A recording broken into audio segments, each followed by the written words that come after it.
Chapter 16 of NOS4A22, titled The End of Time.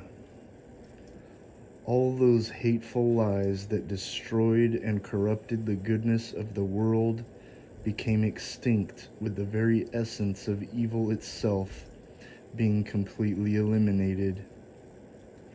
It did it to itself, as it always was meant to do in the end. And this is the story and accounts of this point of the beginning of the real end times. This is the story that brought on the end of time. The thought scared people until it happened. People were scared because they had preconceived notions of what was supposed to happen, and none of those fictional stories were good until the very end, for their chosen demographic and lies put in place to cater to specific people, leaving out too many good people. They chose to condemn to their versions of endless punishment for being what they didn't like. This was because people who wanted to change things did so in unfair acts and deeds of corruption. The evil in the world sent from the cosmos and in the corrupted earth as a snake wanted people revolving around another orbit that was not conducive with the natural flow of things, because of the absence of illusion with all things pure, good, right, and true. Flowing through time was this ever-present evil darkness that needed to be converted into a positive. There are positives, and then there are pure positives. Pure positives can change anything into positive energy. Sometimes the negative energy touched by the light is turned into a complete conversion of pure positive. And the other times when the light of goodness and positivity enters the very same darkness, the forces of the universe in all dimensions are kept with some darkness, as the touched negative evil dissipates to another kind of positive that is not pure, simply because the matter is essentially keeping maintenance best as can be. Millie and Wayne truly were the key in these most unexpected methods of love. True love conquers all the obstacles in their path of the good doer, because there is only one true path, and the other is not really a path, but is a covering of darkness that blinds the view of the path. The strange and weird were not so bad as the world made them out to be in their confusion masked by hatred. When everyone learned to stop hating their fellow brothers and sisters, the most beautiful things began to happen once everyone started working together to give each other all they ever wanted. These things were already manifested, but held back by the evil powers who kept them for themselves instead of being nice. No one could immediately follow the embodied Nosferatu other than Millie and Wayne. Thankfully, Alice and Fran were already there. Millie naturally and instinctively knew just where to go. This was the bane to her existence, and she was no longer going to have it, especially since she, along with Wayne Carmody, had the extra boost of pure positive power straight from the sun, which gave them the specific power boost of Cammy and Stu, who lived lives they never wanted anyone to live. Fran and Abbas deteriorated, and their spirits went to the sun, then coming back into Millie and Wayne immediately following the corruption of the black quartz crystal tears that never should have been taken by the negative force.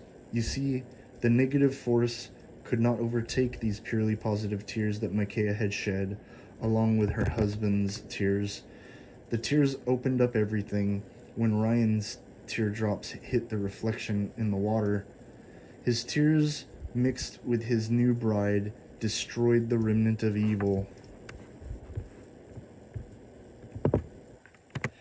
There was nothing more to corrupt because love had already won, and now Millie and Wayne had been intensified times 3 by pure positive energy spirits of the sun, who were Cammy and Stu, who previously trusted no one. And on top of all of this, Fren and Abbas, by their own free will, as they were freed, went to the most natural path of ascension that they could have ever possibly taken. There would never be an Abbas, because that was just a lie from the start that Aram the Leech made Abbas believe. The only thing left to do for Millie and Wayne was to fully accept the blessings that had befallen them and submit to the righteously awesome power of pure positive good energy that had made its trifecta upon the glory that was not their glory, but the all-powerful unnamed everything that was everything, some call God, but all know to be simply everything, both good and bad, because ultimately evil serves good, and this was the initiating final transcendence beyond good and evil, to eradicate all harm to all life. Bing Partridge was sitting on the ground, looking like a fool in the middle of the snow. One more final act of brutality occurred between Bing and the real essence of the NOS4A22. This was not death that overcame Bing Partridge. This was his worst nightmares imagined into reality, and was just what Bing deserved for his naughtiness.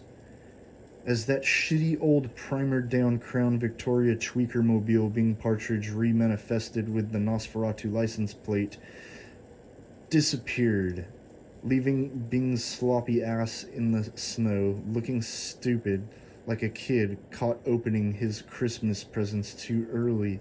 The NOS4A22 force, as it was corrupted, changed before everyone. As Millie's Paradise broadcast this ending of the new Christmas land by her own quick last-second imagined manifestation. That damned NOS4A22 license plate. The power source and evil essence of the NOS4A22 broke down into ash as it tried to enter Bing, and those decrepit toxic ashes went into Bing's bloodstream, into his lungs.